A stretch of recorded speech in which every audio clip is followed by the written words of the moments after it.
goal setting, okay? We take 2.5 hours on the weekend for the whole 10-year plan. We don't have time for that tonight. But let me get you started with a little simple formula Mr. Schoaf gave me, and maybe this will be helpful. First of all, I've divided goals into 2 parts. First is long range. Long range goals, that's your dreams. Your dreams for the next 3, 5, 10, 20, 30, 40 years, actually the rest of your life. Your dreams. You've got to keep dreaming. Ronald Reagan, president, said to the joint session of Congress a few weeks ago, "The republic is a dream. And if we don't keep dreaming, we will lose the republic." Your better future is a dream for yourself and for your family. Where do you want to go? What do you want to do? What do you want to be? What do you want to see? You've got to dream dreams, right? Not being on time is acceptable probably, you know, to a lot of people, but some, it's going to cost you. Now, the mind must be nourished. Got to have good food. Food for thought. Bread for the head, we call it. Yes, you need a slice of toast in the morning, right, for your body, but you need a slice of cassette. A slice of cassette you put in the car system and listen, let something feed your mind. Stand guard at the door of your mind. Don't just listen to anything and everything. Make sure that you're your own best filter of what goes into your mental factory and spins out the fabric of your life in the future. Stand guard at the door of your mind. Spend time. Be a selective listener. But you got to have a good diet, a good mental diet.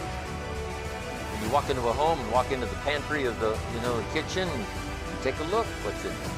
This family's either going to be healthy or it isn't going to be healthy. A lot depends on what's in the cupboard. What you bring home, right, from the grocery store that you feast on for the body. It's not about the competition of knowledge. It's the competition of creativity. It's a competition of imagination. It's a competition of learning. It's a competition of independent thinking. If you think like a machine, the problem will come. In the past 20 years, we make people like a machine. In the next 20 years, machines will look like people. So in the future, it's not knowledge-driven. It's the wisdom-driven. It's the experience-driven. In the past, it's the knowledge-driven, and it's the manufacturing-driven, and in the future, it's the creativity-driven. I think next 30 years, the world is going to change a lot. The new technology is going to change every aspect of the world. So this is what we think the world should be focusing on, not only the IQ, EQ, but also focus on LQ, the Q of love. Because only when you care for the others, only when you care for the others that succeed and are more successful than you are, you have the chance. In order for you to be rich, you have to do what? You have to add value, right?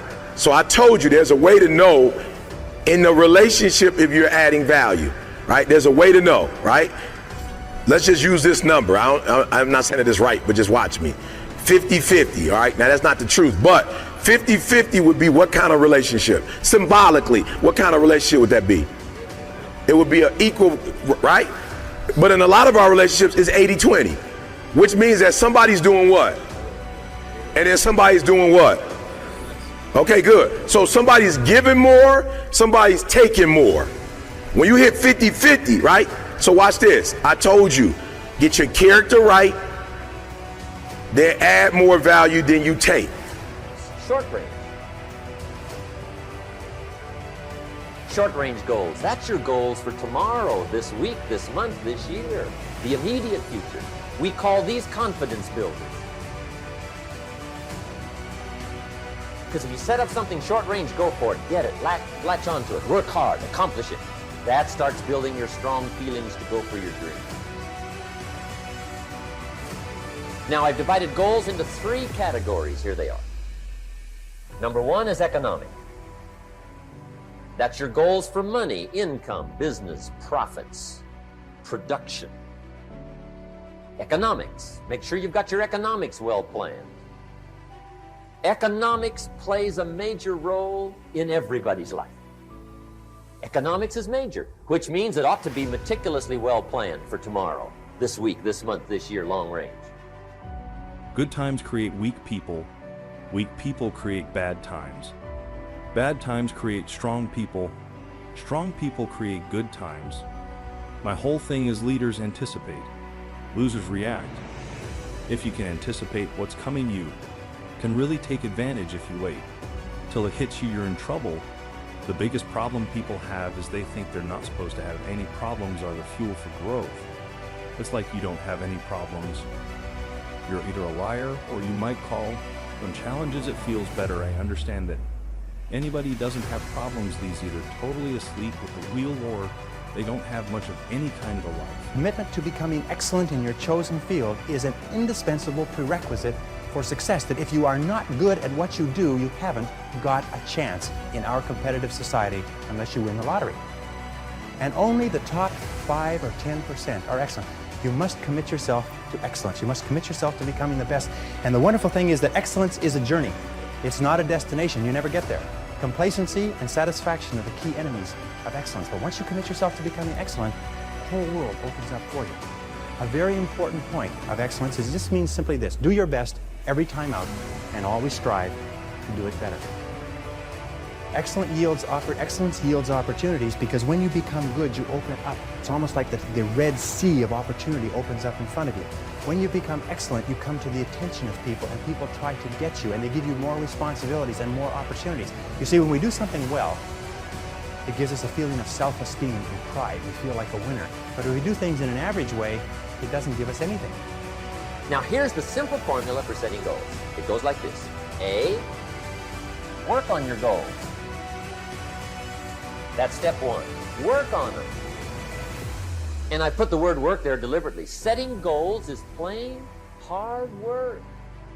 I don't want to kid you. We haven't come here tonight to kid each other.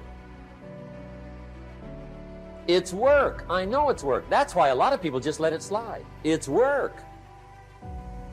Many people work hard on their job, but they don't work hard on their future.